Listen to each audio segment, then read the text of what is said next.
So I'm the epidemiologist of the City of Nashua Division of Public Health and Community Services, and this is our Monkeypox Forum. As many of you know, monkeypox has become a public health global threat. So the opportunity to be here and to speak with everyone and answer your questions is great, and we appreciate everyone showing up here tonight. So I already introduced myself, but I'm also joined by our communicable disease nurse, Flavia Martin. She'll also take over this presentation later to talk about vaccines and prevention. So here's our agenda for tonight. We'll give a little bit of a brief overview of what the Division of Public Health does for the City of Nashua. I will also provide a monkeypox overview, so the background of monkeypox, our global U.S. state data as of right now, and then also the sign and symptoms. And then Flavia will take over prevention and vaccines. So the Division of Public Health and Community Services has a mission, vision, values, and we are considered the chief public health strategist for the greater Nashua area. So our mission is to promote, protect, and preserve the health and well-being of the greater Nashua public health region through leadership, community, and collaboration. Our vision is to have an informed, safe, healthy, and resilient community where all people can thrive and prosper. Our values are integrity, leadership, adaptability, and respect. We are the chief public health strategist for the greater Nashua area, which includes about 12 towns and then, of course, the City of Nashua. We provide a wide range of services to the community, including our public health clinic, which offers vaccines. We do STI testing and a number of different initiatives we push forward through the City of Nashua. A way to connect with us, we're located on 18 Mulberry Street, right near the City Hall. We also have a website, and you can call us with any questions. So now we can actually start talking about monkeypox.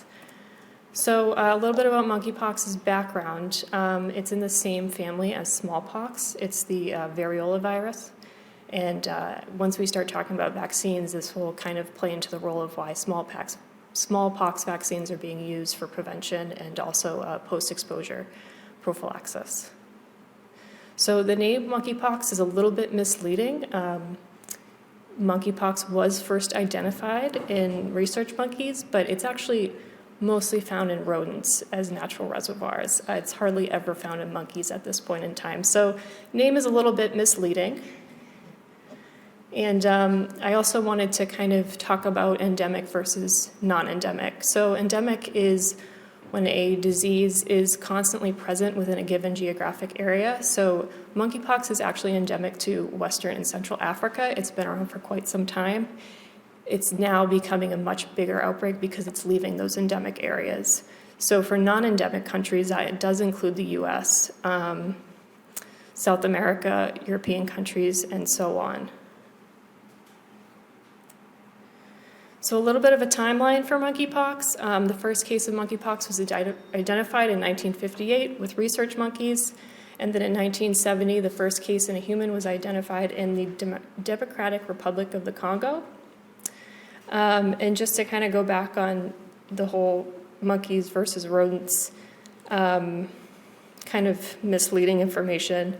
So in 2002, the US had their first outbreak of monkeypox due to the exotic pet trade. There was Gambian pouch rats being traded in the Midwest, and individuals living out there that were buying these pets were actually getting monkeypox from them. And then now we're here in the most recent outbreak. So in May 2022, on May 6th, the first case was identified in the UK. This individual did travel to an endemic country. So that of Western Africa, I believe it was Nigeria. So, and then on May 12th, the US had their first case in Massachusetts. On June 29th, New Hampshire had their first reported case.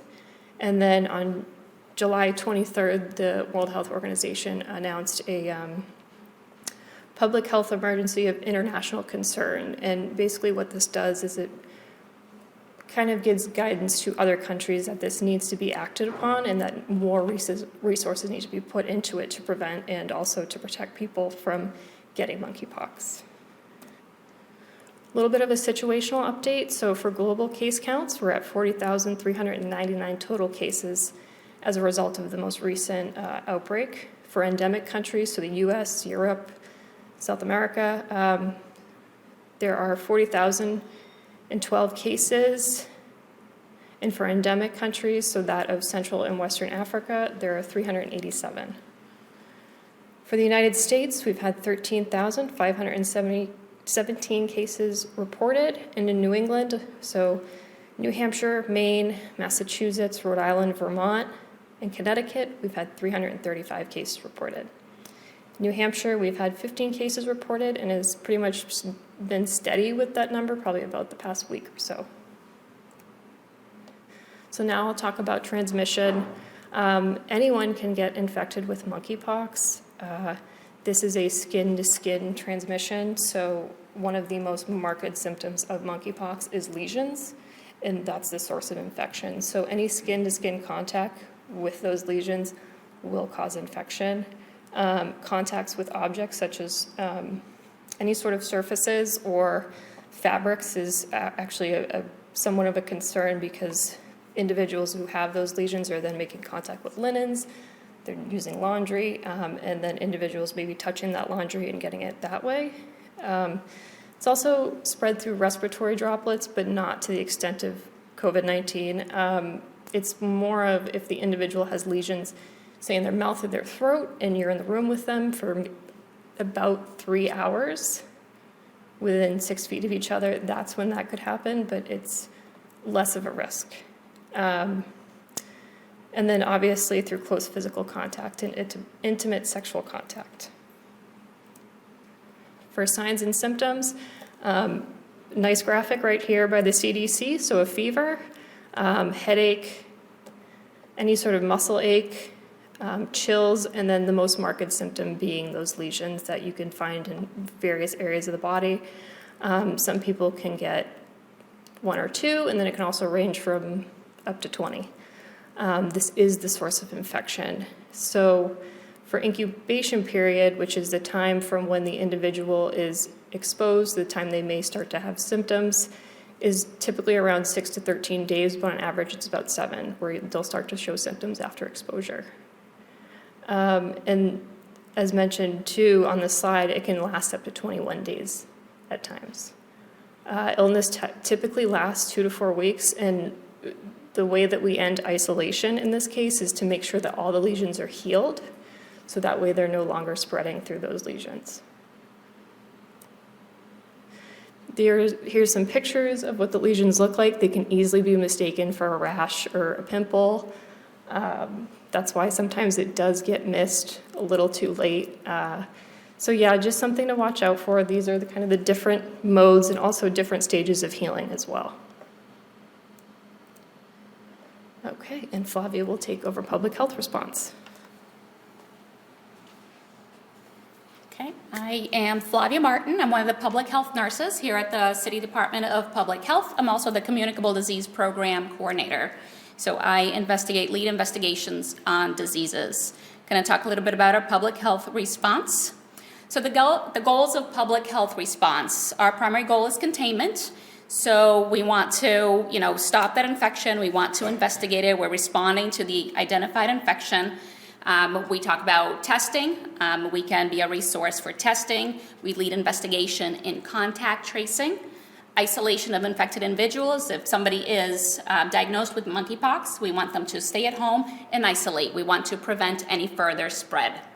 We also monitor people who have been exposed. So kind of similar to what we did contact tracing for COVID-19 and various other diseases that we contact trace for, tuberculosis. We want to find out who they could have potentially exposed, and we monitor those people. For monkeypox, there is no quarantine required of contacts, which is, unlike COVID-19. Somebody is exposed, we ask them to self-monitor for signs and symptoms, but they can go to work, they can go about their normal business. Only the person who actually has monkeypox, who has those active lesions and is infectious to others, they need to isolate at home. And we also discuss vaccine for post-exposure prophylaxis. So someone who has been exposed, We want to get to them, as soon as we can, as soon as possible, in order to vaccinate them to prevent them from developing disease. Or if it doesn't prevent disease, perhaps it will help them to diminish their symptoms going forward, and that can be very helpful. In public health, we also talk a lot about prevention. That's one of our primary goals. So awareness and risk reduction messaging. So a forum like we're doing tonight, we have messages out on social media and different types of other media. We want to provide information. We want people to be aware, to be knowledgeable so they can prevent. And also vaccine to prevent disease. So that's pre-exposure prophylaxis. We do pre-exposure prophylaxis for many other things, for hepatitis A, hepatitis B. Those are common vaccines that people have as children or adults. That's pre-exposure. So when, you happen to come across it later on in life, you won't contract it. So it's very similar to this. In regards to testing is conducted on swabs of skin lesions. So it's just a sterile swab, looks very much like a Q-tip. A provider will just swab that lesion and put it in a sterile container to send it off to the lab. So it's, it's non-invasive, it's just a skin swab. Any healthcare provider is capable of collecting that swab, again, non-invasive procedure. But we do ask people to, if they're looking to get tested for monkeypox, to call ahead so the healthcare provider can be prepared. They want to wear, the proper PPE, so when somebody is coming in, they can help that person as best as they can. Testing is available right now. It's widely available through the five main commercial labs: Quest, LabCorp, Mayo Clinic, a couple other more, commercial labs can run these tests, as well as the state public health laboratory up in Concord. Individuals who test positive will receive a call from public health, so we can interview them and find out how we can, protect others that may have been exposed and provide guidance and information.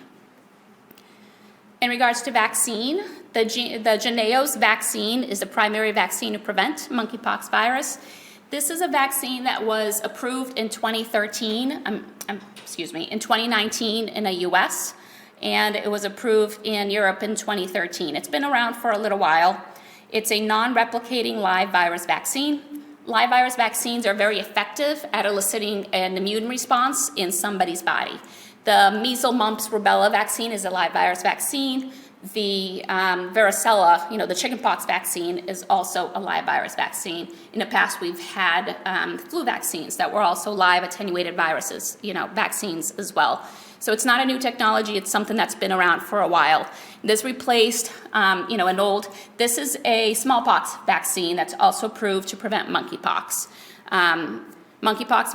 Smallpox vaccine was very common in the 50s, 60s. They stopped giving it out in 1972 when smallpox was thought to be eradicated. So this is a safe vaccine, very few contraindications to it.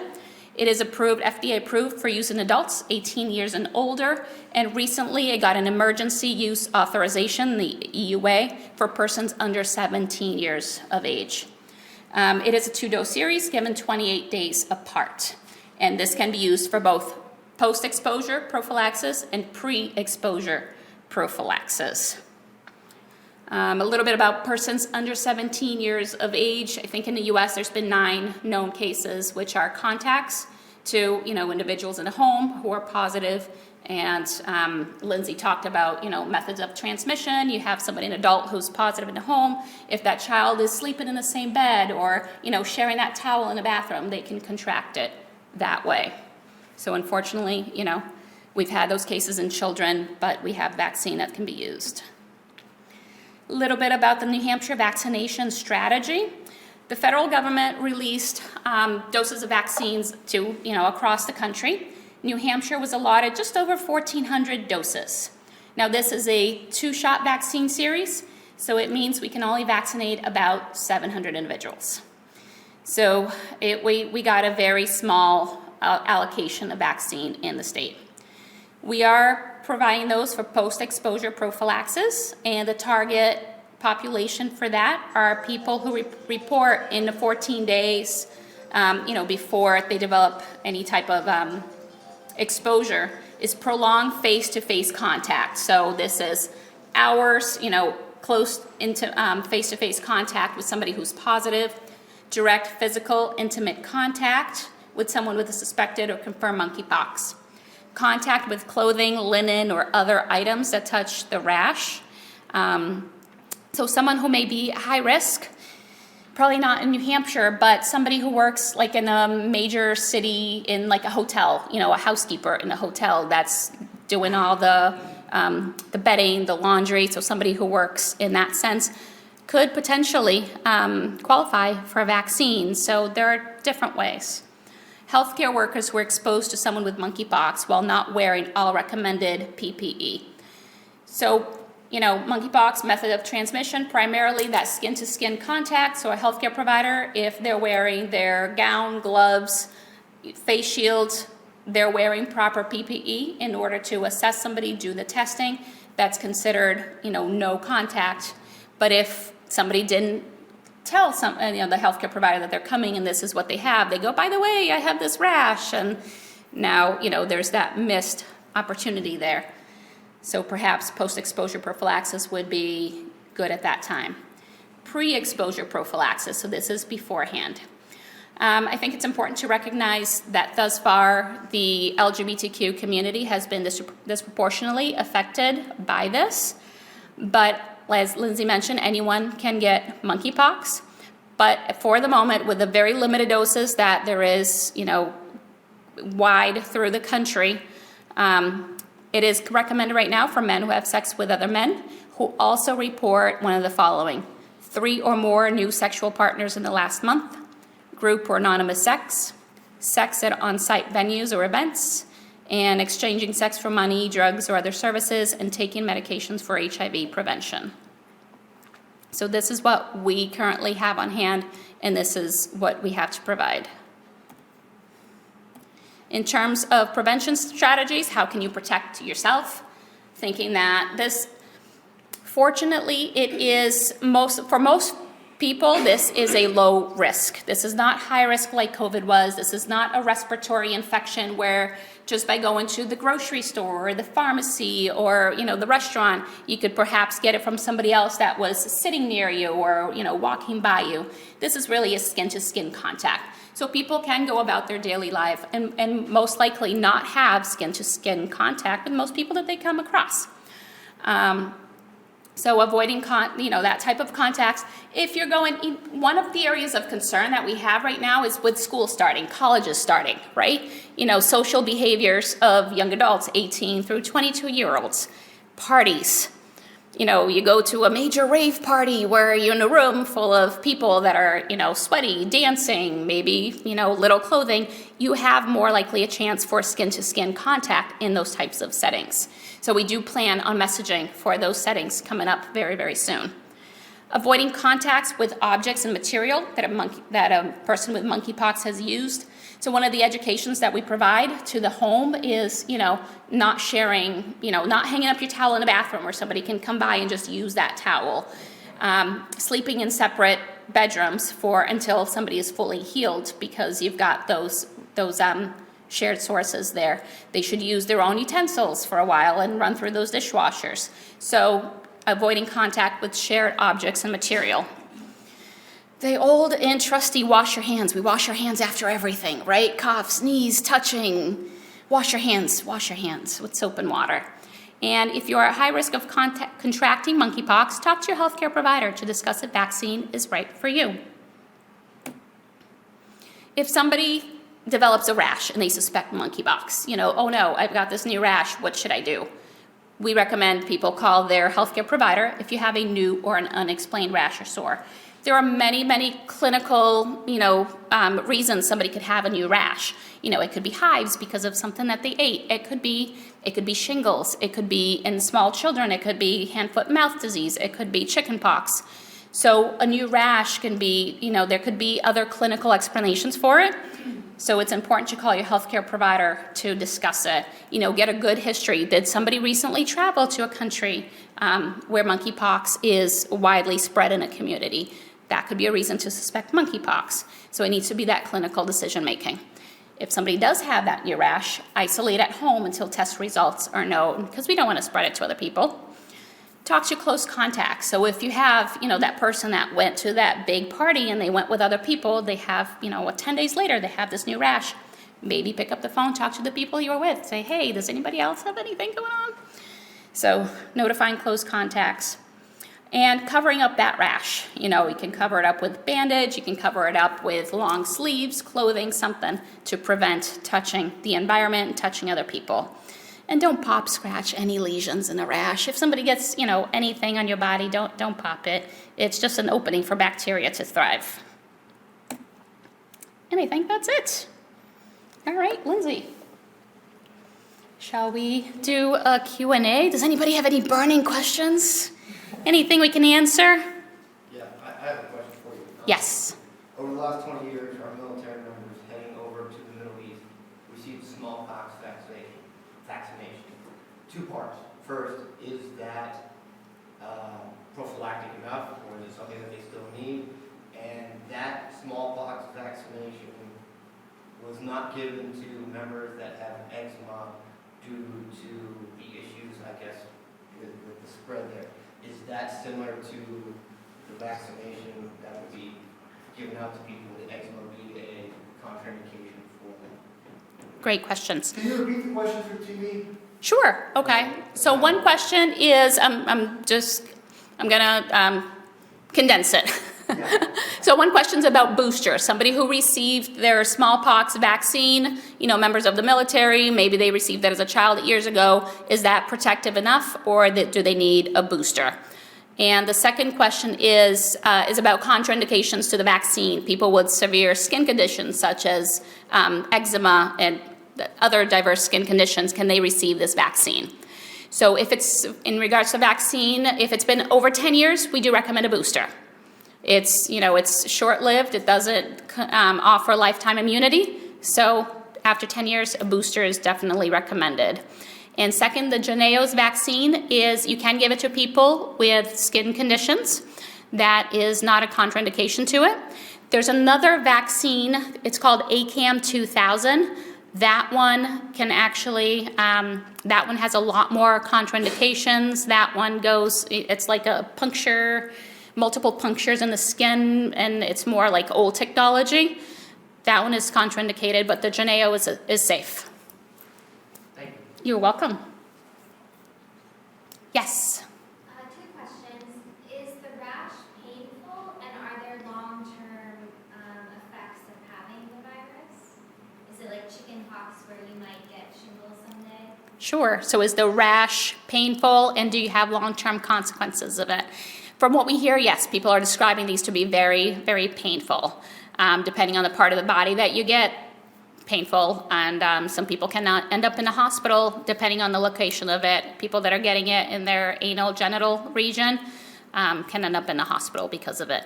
It can be very disfiguring. People that have it on their face, and any other places, it can leave scarring, and it can be disfiguring. So yeah. Yep. Any other questions? Yes. If there are pets in the household, can they catch monkeypox? Oh, great question. Do you want to answer that?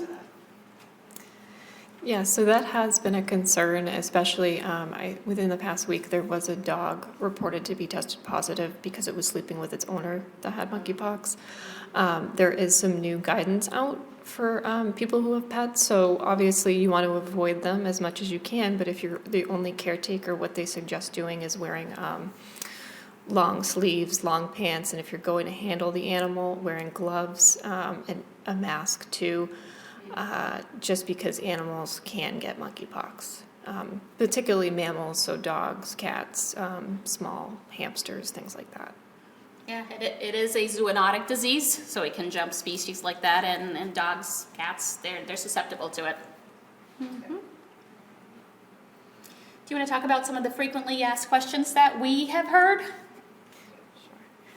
So one question I did get was about, because as mentioned before, you can get this from handling linens, where someone may have been wearing clothes or using a blanket that they're positive monkeypox and could potentially be, the contagious particles could be put onto those linens. And a question was, can you go to the laundromat and do your laundry? because some people don't have access to have a washer and dryer in their home. Guidance right now from New Hampshire DHHS is to try and avoid laundromats as much as possible, and also if you have to go, don't shake out your sheets. You pull them out of the washer or the dryer and you kind of shake them out a little bit. It's not recommended to do that. But if you run it through the dryer at typically 130 degrees, it kills most pathogens and it kills monkeypox, so running through the dryer is fine. And then wash your hands after you leave there. Yep. Another question that I've heard is, can you get it by going to the theater? It's a contact, right? And if supposedly somebody sits down in a seat and they have shorts on, they have some lesions on their legs, sits on that seat for 2 hours, you're in the movie theater right after them and you sit in that same seat. Could you get it? Well, technically, if you're also wearing shorts and you have any nicks, cuts on your legs and you sit in that same seat, there's a chance. There is a chance. So wear pants. Wear pants, get home, take them off, put them in the laundry basket, wash your hands, and, that's a simple way to try to prevent getting it through that way. Any other questions? What about going to hotels, lodging, anything like that? Yep. So it's not airborne contact. So hopefully, as long as your linen were all changed and they're fresh and clean, you should be fine.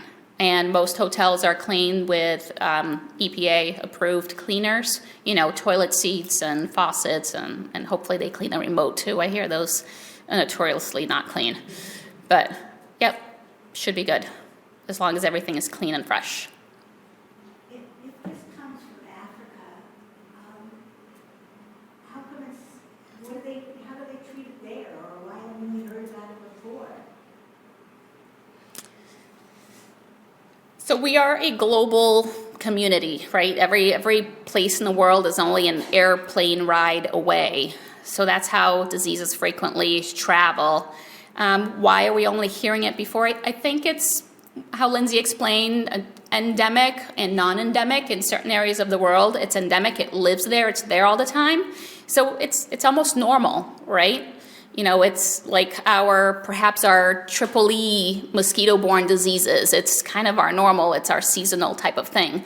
So it may not be widely advertised. But, once it gets out from that natural environment, and that raises concern to go into those non-endemic places and starting to spread. So there is treatment for it. There is an antiviral for it. It's called T-Pox. Again, New Hampshire, we received 40 doses of it. And it's available for somebody who has severe disease. They can get the medication, and it is treated, in other countries in the same way too. But I think the reason we haven't really heard of it is because it's just natural to certain places and it didn't make the news. Do you have anything to add? Does that answer your question? Well, no, I know all that stuff. Oh, okay. But I was trying to figure out, there's 13,000 cases in the U.S. now, and why are we, I understand endemic and all that, but it's just like,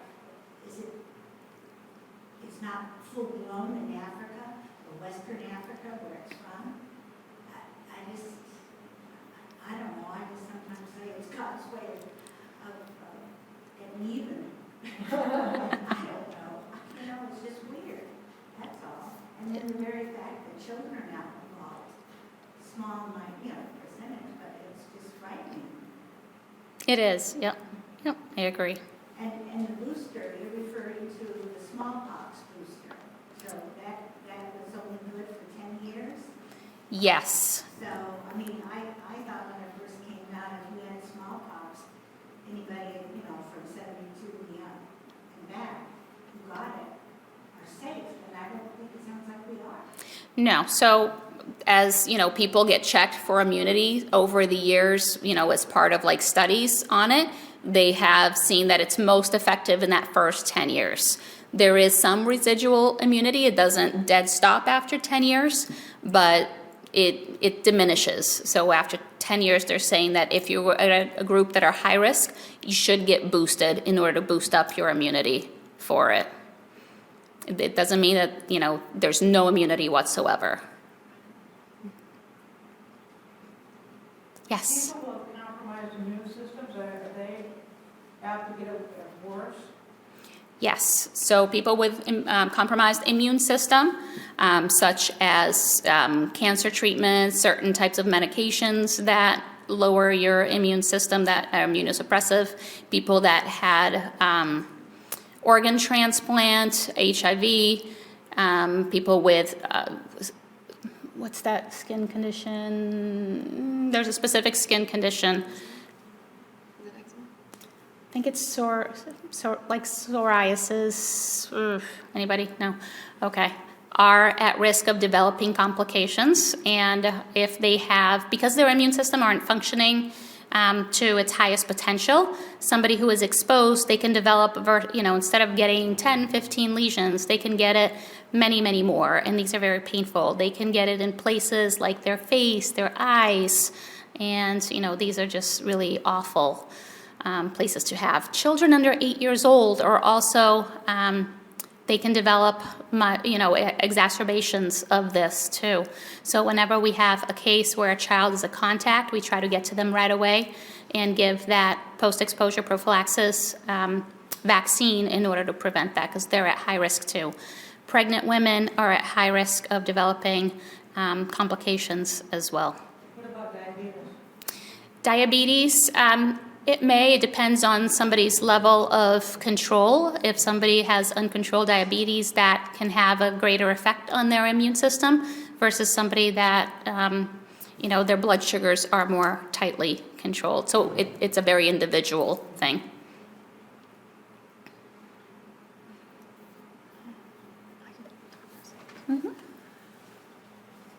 So there have been 12 deaths reported because of monkeypox. All of them have occurred outside of the U.S., but the groups, as Flavia had mentioned, was those who are immunocompromised, children under the 8 years old, but also women who are pregnant or breastfeeding are also considered to be at risk for complications.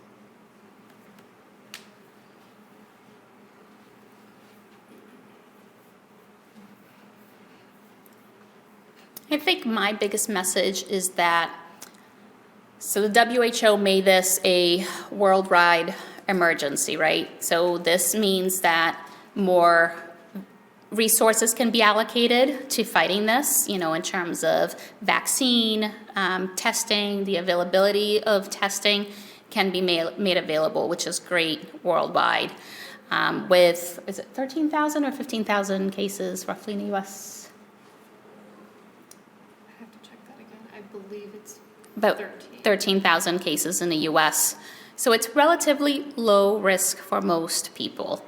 The LGBTQ community has been disproportionately impacted by this, and but it is relatively low risk for most people. This is a skin-to-skin, transmission. So just by going about your daily lives, going to the grocery store, going shopping, going to restaurants, you're not likely to get it. So I don't want people to feel fearful. I want people to have the information and have the knowledge and feel empowered that ways to prevent it if you do find yourselves in certain situations. A crowded subway system, something like that, where you're more likely to be touching people.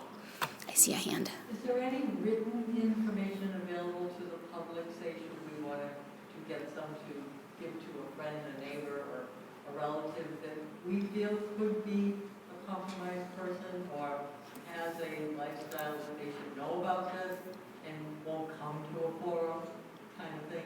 Absolutely. Great. Here's some resources. The CDC has some fantastic resources available, and the State of New Hampshire Department of Health and Human Services, the middle one there.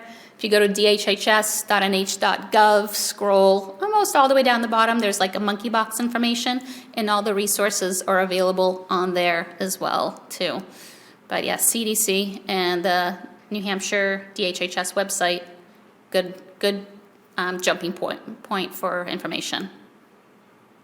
Yes? Now they talk with COVID of long haul, does this have any kind of effect later on after you're,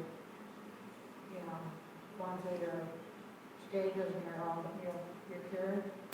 Because this is kind of new, I think the long-term consequences or the long-term effects of it are still to be known. It's been a while it's been around for a while, since the 70s was the first human case, so we do have some information, and it seems to be more of like a skin condition, which can leave scarring, and, people can be deformed by it, and there could be, personal stigma if you have scars and stuff. But I don't know of any long-term consequences of it. Do you, Lindsay? I can answer that. So, as mentioned before, the non-endemic versus endemic. So those endemic countries, I'm not sure if there's really been enough research out there to look at the long-term effects. And unfortunately, we do have this outbreak now, so maybe we will get some more information, but hopefully that's not the case where there's long-term.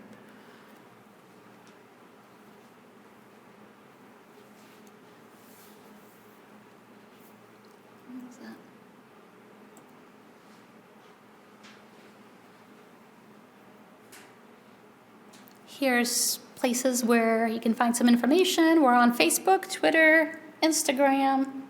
I don't know what all the other. YouTube. Oh, that's YouTube. Is that the bottom one? Okay.